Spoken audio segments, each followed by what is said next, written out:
Assalamu alaikum wa rahmatullahi wa barakatuh. Alhamdulillah.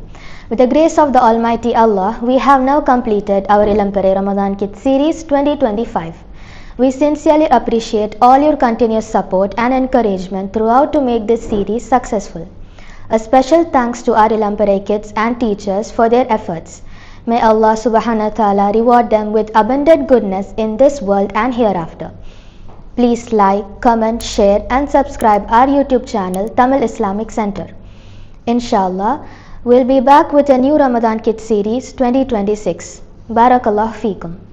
Bismillahir Rahmanir Rahim. Shahru Ramadan alladhi unzila fihi al-Qur'an hudan lin-nasi wa bayinatin min al-huda wal-furqan. Assalamu alaikum wa rahmatullahi wa barakatuh.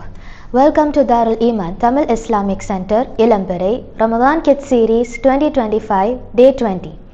Today, Qiraat will be recited by Saifullah, Sunnah will be presented by Abdul Ghafoor, Aziza and Wasila, followed by Insights on Islam and Science. Jazakallah khairan.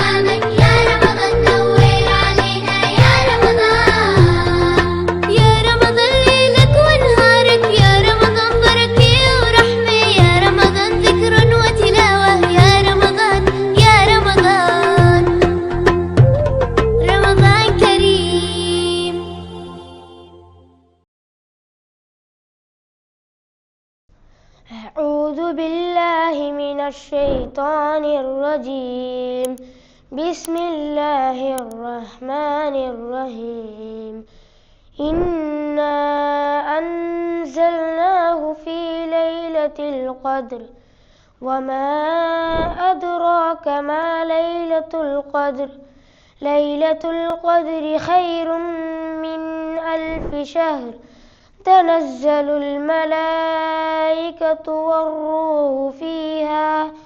والروح فيها بإذن ربهم من كل أمر سلام هي حتى مطلع الفجر صدق الله العظيم. அளவற்ற அருளாளனும் நிகரற்ற அன்புடையவனுமாகிய அல்லாஹுவின் திருப்பெயரால் திண்ணமாக நாம் இந்த குர்ஆனை மாட்சிமைமிக்க இரவில் இறக்கி வைத்தோம். மாட்சிமைமிக்க இரவு என்னவென்று உமக்கு தெரியுமா என்ன? மாட்சிமைமிக்க இரவு 1000 மாதங்களை விட சிறந்ததாகும்.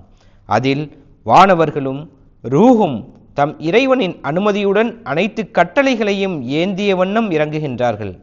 அந்த இரவு முழுவதும் நலம் பொருந்தியதாக திகழ்கின்றது வைகரை உதயமாகும் வரை.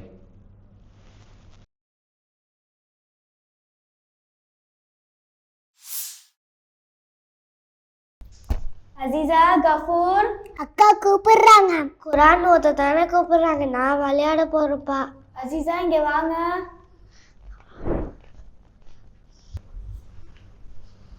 அசீசா நீ குரான் ஓத ஸ்டார்ட் பண்ணு.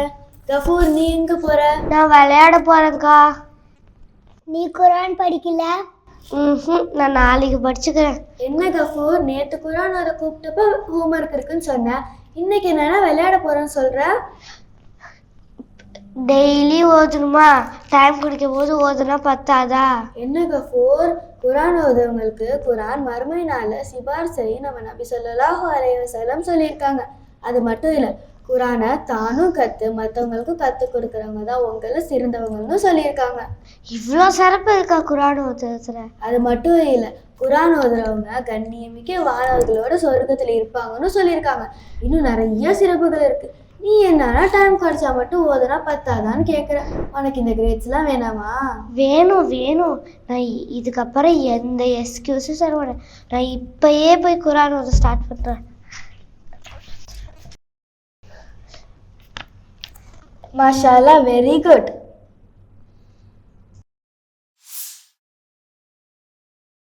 அஸ்ஸலாமு அலைக்கும் வரஹ்மத்துல்லாஹ்.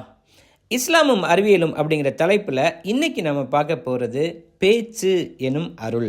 ஆமாங்க, பேசுகிறதுனால என்ன நன்மை கிடைக்கும் அப்படிங்கிறத பற்றி தான் இன்றைக்கி பார்க்க போகிறோம். அவனே மனிதனை படைத்தான், அவனுக்கு பேச கற்றுக் கொடுத்தான் அப்படின்னு சூரா ரஹ்மானுடைய ஆரம்ப வசனங்களில் அல்லாஹ் குறிப்பிட்டு காட்டுறான். சந்தோஷத்தை பகிர்ந்துக்கிட்டால் அதிகமாகும், கவலையை பகிர்ந்துக்கிட்டால் குறையும்னு சொல்லுவாங்க. ஆனால் பகிர்ந்துக்கிறதுக்கு ஆறுதலான நல்ல உறவுகள் வேணும் இல்லைங்களா? குடும்ப தலைவருக்கு இதில் முக்கியமான பங்கு இருக்குங்க. தானுண்டு தன் வேலையுண்டுன்னு இருந்துட்டா குடும்ப உறவுகள் செதஞ்சு போயிடும். சமூகத்தில் குழப்பங்களும் இதன் மூலமாக அதிகமாகிறதுக்கு வாய்ப்புகள் இருக்குது. பெரும்பாலும் இப்படியான குடும்ப சூழலில் வாழக்கூடிய பெண்களும் குழந்தைகளும் தான் மன அழுத்த நோய்க்கு தள்ளப்படுறாங்க. வளர்ந்த நாடுகளில் மன அழுத்த நோயால் பாதிக்கப்படுறவங்களோட எண்ணிக்கை அதிகரிச்சுக்கிட்டே போகுது. 2015 உலக சுகாதார நிறுவனம் தந்த புள்ளி விவரப்படி இந்தியாவில் 15% மக்கள் மன அழுத்த நோயால் பாதிக்கப்பட்டிருக்காங்க அப்படின்னு சொல்கிறாங்க. இந்த எண்ணிக்கை இன்னும் கூடிக்கிட்டே போகுது. இதற்கு வறுமை, நோய், வேலையில்லா திண்டாட்டம், மது, போதை அப்படின்னு பல காரணங்கள் இருந்தாலும் தங்களோட ஆசைகளை, தங்களோட தேவைகளை, ஏக்கங்களை, துக்கங்களை, ஏன் சந்தோஷத்தை கூட பகிர்ந்துக்கிறதுக்கு நம்பிக்கையான ஆறுதலான உறவுகள் கை கொடுக்காமல் போனது தான் காரணங்க. எவ்வளவு சோகம் பார்த்தீங்களா? அதனால தான் நல்ல பேச்சும் ஆறுதலான வார்த்தைகளும் தர்மம்னு சொன்னாங்க நபிகள் நாயகம் ஸல்லல்லாஹு அலைஹி வஸல்லம் அவர்கள். இந்த மன அழுத்த நோய்க்கு சிகிச்சை பெறணும்னா மனநல மருத்துவர்கிட்ட போகணும் இல்லைங்களா? அங்கே முதலாவது அவங்க கொடுக்கக்கூடிய சிகிச்சையே என்ன தெரியுமா? தனி அறையில் நோயாளியை உட்கார வச்சு அவங்க பேசுகிறத காது கொடுத்து கேட்குறது தான். இப்படி நோயாளியை பேச வச்சே அவங்க பிரச்சனையை உள்வாங்கி ஆலோசனை கூறி ஆறுதலாக அனுப்பி வைப்பாங்க. எனவே குடும்ப உறவுகளோட ஆத்மார்த்தமாக பேசுகிறது, இரத்த பந்த உறவுகளோட தொடர்பை நல்ல முறையில் பராமரிக்கிறது, சமூகத்தோட கலந்து பழகிறது, இதெல்லாம் மன அழுத்தத்தை போக்கி மகிழ்ச்சியையும் மனசுக்கு புத்துணர்ச்சியையும் தருங்க. எங்கங்க பெரும்பாலும் பேசுகிற பேச்சு தானே பிரச்சனையை கொண்டு வருது அப்படிங்கிறீங்களா? பேசுகிறதுக்குன்னு சில ஒழுங்குகளை இஸ்லாம் கற்றுக் கொடுத்துருக்குங்க. அதை ஃபாலோ பண்ணாலே எல்லாம் சீராயிடும். அல்லாஹ் குர்ஆனில் குறிப்பிட்டு காட்டுறான். 17வது அத்தியாயம் 53வது வசனம். மேலும் நபியே, நம்பிக்கையாளர்களான என் அடியார்களிடம் அவர்கள் மிகவும் சிறந்த பேச்சைத்தான் பேச வேண்டும் என நீர் கூறுவீராக. உண்மையாதனில் ஷைத்தான் மனிதர்களிடையே குழப்பம் உண்டாக்க முயற்சி செய்கிறான். திண்ணமாக ஷைத்தான் மனிதர்களுக்கு வெளிப்படையான பகைவனாவான் அப்படின்னு அல்லாஹ் எச்சரிக்கிறான். ஆக சிறந்த பேச்சு ஒருபோதும் சஞ்சலத்தை கொண்டு வராதுங்க, சந்தோஷத்தை தான் கொண்டு வரும். அந்த பேச்சு எப்படி இருக்கணும், எப்படி இருக்கக்கூடாது அப்படிங்கிறத அல் குர்ஆனில் அல்லாஹ் பல இடங்களில் சொல்லியிருக்கான். தான தர்மம் செய்யும்படி பேசுங்க, நற்செயல் புரியும்படி பேசுங்க, மக்கள்கிட்ட சீர்திருத்தம் செய்கிறதுக்காக பேசுங்க, எங்கே போனாலும் நீதியோட பேசுங்க, தாய் தந்தையர்கிட்ட கண்ணியமாக பேசுங்க, எல்லோருட்டையும் நல்ல வார்த்தையை பேசுங்க, கனிவாக பேசுங்க அப்படின்னு சொல்லிட்டு எப்படி பேசக்கூடாது அப்படிங்கிறத அல்லாஹ் குறிப்பிட்டு காட்டுறான்.